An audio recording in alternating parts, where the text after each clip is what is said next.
Halo teman semua, selamat datang di Bamboo Story, channel yang membahas berbagai macam cerita, baik mitologi, sejarah, dan hal lainnya.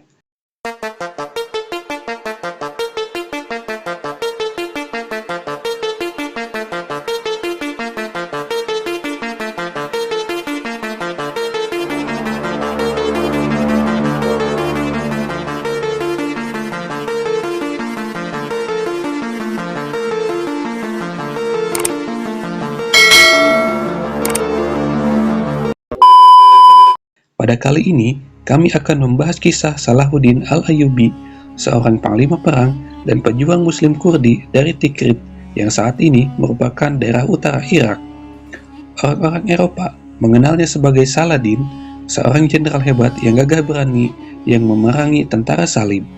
Selain itu, Salahuddin Al-Ayyubi pun dikenal sebagai pendiri dinasti Ayyubiyah yang berkuasa meliputi Mesir, Suriah, Mekah, Madinah, sebagian Yaman, Irak, dan Palestina.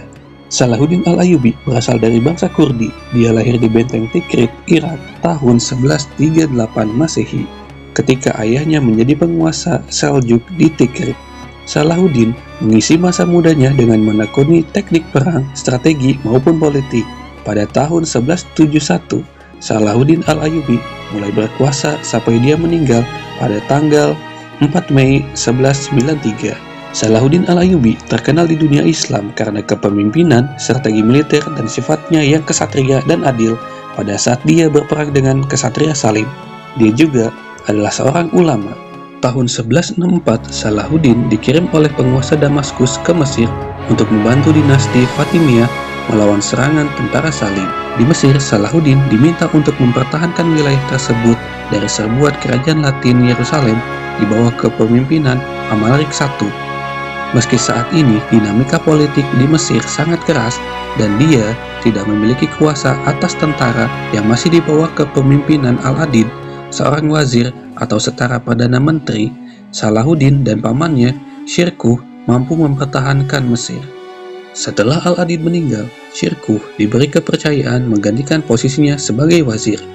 Namun, hanya dalam waktu 2 bulan, Shirkuh meninggal dunia dan jabatan wazir akhirnya dipegang oleh Salahuddin pada tahun 1169. Begitu menjabat sebagai wazir, Salahuddin mulai merevitalisasi perekonomian dan mengorganisir ulang kekuatan militer. Sejak awal, Salahuddin Al-Ayyubi memiliki ambisi untuk menggantikan Islam Syiah dinasti Fatimiyah di Mesir dengan Islam Sunni dan memerangi orang-orang Franka dalam Perang Salib.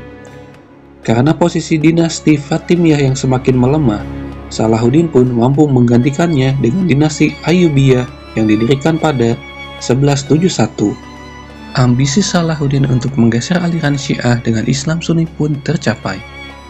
Segera setelah berkuasa, dia juga melakukan ekspansi wilayah dengan menguasai Yaman pada 1174 dan Suriah pada 1180. Salahuddin yang berhasil menyatukan berbagai wilayah Islam membuatnya terkenal sebagai khalifah yang memiliki kerajaan terbesar saat itu. Dengan kekuatannya, Salahuddin menggunakannya untuk kampanye menaklukkan Yerusalem. Pada masa pemerintahannya, Salahuddin Al-Ayyubi berhasil merebut Yerusalem. Peristiwa ini terjadi setelah Raja Gai dari Lusignan mendukung Raylan dari Chatillon untuk menyerang peziarah dan pedagang Muslim. Bahkan, Raja Gai mengancam akan menyerang kota Mekah dan Madinah. Merespon ancaman tersebut, Salahuddin menyerang Yerusalem pada 4 Juli 1187 yang kemudian dikenal dengan Perang Hattin. Setelah berhasil menguasai daerah sekitar Yerusalem, Salahuddin menangkap Raylan dan mengeksekusinya. Pasukan Salahuddin pun kemudian bergerak ke Yerusalem dan mengepungnya pada September 1187. Dan akhirnya, Yerusalem berhasil dikuasai pada 2 Oktober 1187. Setelah berhasil menguasai Yerusalem, Salahuddin Al-Ayyubi kemudian dihadapkan dengan pasukan Salib yang dipimpin oleh Raja Richard the Lionheart dari Inggris. Pertempuran dengan tentara Salib ini terjadi pada tahun 1189 hingga 1192 dan dikenal juga sebagai Perang Salib Para Raja. Perang pun berakhir dengan perjanjian damai antara Salahuddin Al-Ayyubi dengan Richard the Lionheart yang dikenal dengan Perjanjian Ramla. Dalam perjanjian itu, Yerusalem tetap dikuasai oleh Muslim, namun terbuka bagi para peziarah Kristen. Salahuddin Al-Ayyubi meninggal dunia pada 4 Mei 1193, 1 tahun setelah berakhirnya Perang Salib. Dan akhirnya, Salahuddin pun dikenal hingga saat ini sebagai seorang jenderal Islam yang berhasil membebaskan Yerusalem.